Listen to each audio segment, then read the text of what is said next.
जय श्री कृष्णा। राधे राधे श्रोताओं, आप सभी का दिन शुभ और मंगलमय हो। श्री शिवाय नमस्तुभ्यम। श्रोताओं, महाशिवरात्रि का हमारे हिंदू धर्म में बहुत ही महत्व है। इसी तिथि पर भगवान शिव और देवी पार्वती जी का विवाह हुआ था। मान्यता है कि महाशिवरात्रि पर मां पार्वती और भोलेनाथ की पूजा करने और उनका अभिषेक करने से समस्त मनोकामनाओं की पूर्ति होती है। ऐसा करने से सुख सौभाग्य में भी वृद्धि होती है। इस बार सर्वार्थ सिद्धि योग में शिवरात्रि में भगवान शिव की पूजा का संयोग बन रहा है। ऐसे में आइए जानते हैं महाशिवरात्रि कब है, व्रत किस दिन रखना सही रहेगा, पूजा के 4 पहर के मुहूर्त कब से कब तक रहेंगे, प्रदोष काल और निशिथा काल मुहूर्त क्या रहेगा, शिवलिंग पर जल अर्पित करने का या फिर अगले दिन व्रत पारण का शुभ मुहूर्त क्या रहेगा। आप ये भी जानेंगे कि क्या गर्भवती महिलाएं इस व्रत को रख सकती हैं या नहीं। महाशिवरात्रि का व्रत कोई भी रख सकता है। कोई भी स्त्री या पुरुष या शारीरिक रूप से समर्थ कोई भी व्यक्ति ये व्रत रख सकता है। इस व्रत में कुछ लोग अपनी शारीरिक क्षमता के अनुसार पूरी तरह से निर्जल और निराहार रहकर उपवास रखते हैं और अगले दिन सुबह शिवलिंग पर जल अर्पित करने के बाद ही प्रसाद ग्रहण करके जल या फलाहार आदि लेते हैं और व्रत खोलते हैं। वहीं जो लोग शारीरिक रूप से समर्थ नहीं हैं, वे लोग इस व्रत में पानी, दूध या फल आदि या जो भी व्रत का फलाहार होता है उसका सेवन कर सकते हैं।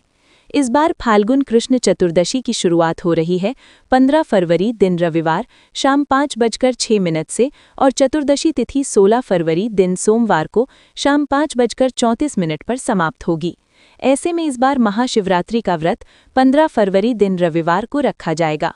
व्रत सुबह से प्रारंभ होगा और अगले दिन सोमवार को सूर्योदय के साथ ही व्रत का पारण होगा।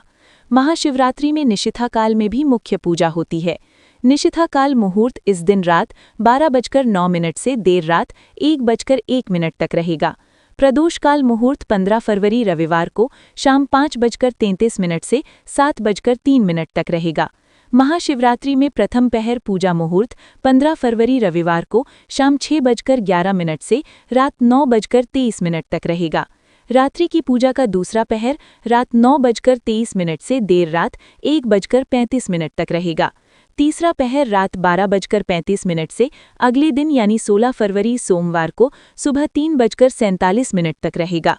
पूजा का चौथा और अंतिम पहर 16 फरवरी दिन सोमवार को सुबह 3:47 से 6:59 तक रहेगा। वैसे तो शिवरात्रि में चारों पहरों में पूजा की जाती है, लेकिन आप एक समय एक पहर की भी पूजा कर सकते हैं। इस दिन प्रदोष काल का समय शाम 5:33 से 7:03 तक रहेगा। महाशिवरात्रि के दिन भद्रा काल भी रहेगा, जिसका समय 15 फरवरी रविवार को शाम 5:04 से शुरू होगा और भद्रा काल की समाप्ति अगले दिन सुबह 5:23 पर होगी। भद्रा का वास पाताल लोक में रहेगा और ये पृथ्वी लोक पर अशुभ नहीं रहेगी। यानी महाशिवरात्रि की पूजा या रुद्राभिषेक जल अभिषेक आप भद्रा के दौरान कर सकते हैं। महाशिवरात्रि व्रत का पारण 16 फरवरी दिन सोमवार को सुबह 6:59 से 9:30 के बीच में किया जाएगा। यदि गर्भवती महिलाएं ये व्रत रखना चाहती हों तो पहले अपने डॉक्टर की सलाह के बाद ही व्रत रखें। नहीं तो आप इस व्रत में विधि विधान से भोलेनाथ सहित पूरे शिव परिवार और माता पार्वती जी का पूजन कर सकते हैं। दान की सामग्री में खास तौर पर सुहाग की सामग्री किसी निर्धन सुहागन महिला को दान में दे सकते हैं या किसी ब्राह्मणी को दान में दे सकते हैं। यदि आप व्रत रखने की स्थिति में नहीं हैं तो सच्चे मन से पूजा करें और कथा का श्रवण करके व्रत जितना ही पुण्य प्राप्त कर सकते हैं। आज के दिन भगवान शिव को बेलपत्र, भांग, धतूरा, शमीपत्र, आँख के पुष्प आदि से पूजन करना चाहिए। यदि शिवलिंग आसपास ना हो तो आप घर पर भी पार्थिव शिवलिंग बनाकर पूजन कर सकते हैं। फिर सोमवार के दिन व्रत का पारण करने के बाद शिवलिंग का विसर्जन किसी शुद्ध स्थान पर कर सकते हैं। ये थी आज की वीडियो। अगर आपको जानकारी पसंद आई हो तो वीडियो को लाइक करें और कमेंट बॉक्स में हर हर महादेव जरूर